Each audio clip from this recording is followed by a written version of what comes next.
தனியார் எஸ்டேட்டில் கூலி வேலை செய்து வந்த குடும்பத்தின் 17 வயது மகளை ஆசை வார்த்தை கூறி கடத்திச் சென்ற விவசாயி ஒருவர் கைது செய்யப்பட்ட சம்பவம் பெரும் பரபரப்பை ஏற்படுத்தியிருக்கு. திருச்சி மணப்பாறையைச் சேர்ந்த ஒரு தம்பதி தங்களது 3 மகள்களுடன் 4 மாதங்களுக்கு முன்னாடி கொடைக்கானல் அருகே உள்ள வடகவுஞ்சி செம்பிரான்குளம் கிராமத்துக்கு குடியேறி அங்குள்ள தனியார் எஸ்டேட்டில் கூலி வேலை செஞ்சு வந்திருக்காங்க.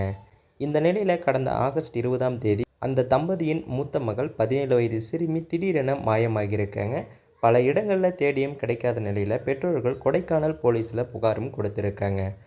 விசாரணையின் போது பார்த்தீங்கன்னா செம்பிராயன் குளத்தைச் சேர்ந்த 45 வயதான தோப்படியான் சிறுமியை ஆசை வார்த்தை கூறி அழைத்து சென்றது தெரிய வந்திருக்கு. பிறகு அவர் சிறுமியை திருமணம் செய்து கொண்டு ஒரே வீட்டில் வசித்து வந்ததும் போலீஸாருக்கு தெரிய வந்திருக்கு. உடனடியாக போலீஸார் சிறுமியை மீட்டு பாதுகாப்பில் எடுத்திருக்காங்க. மேலும் தோப்படியன் மீது போக்சோ சட்டத்தின் கீழ் வழக்கு பதிவு செய்து கைதும் செஞ்சுருக்காங்க. ஸோ அந்த சம்பவத்தை பற்றி நீங்கள் என்ன நினைக்கிறீங்கன்றதை மறக்காமல் கமெண்ட்டில் சொல்லுங்கள். மேலும் இது போன்ற வீடியோக்களை உடனுக்குடன் காண மறக்காமல் நமது சேனலை சப்ஸ்கிரைப் பண்ணுங்கள், பெல் ஐக்கானை கிளிக் பண்ணுங்கள். அப்போ தான் டெய்லி நம்ம போடக்கூடிய வீடியோ உங்களுக்கு உடனுக்குடன் நோட்டிஃபிகேஷனாக வந்து சேரும்.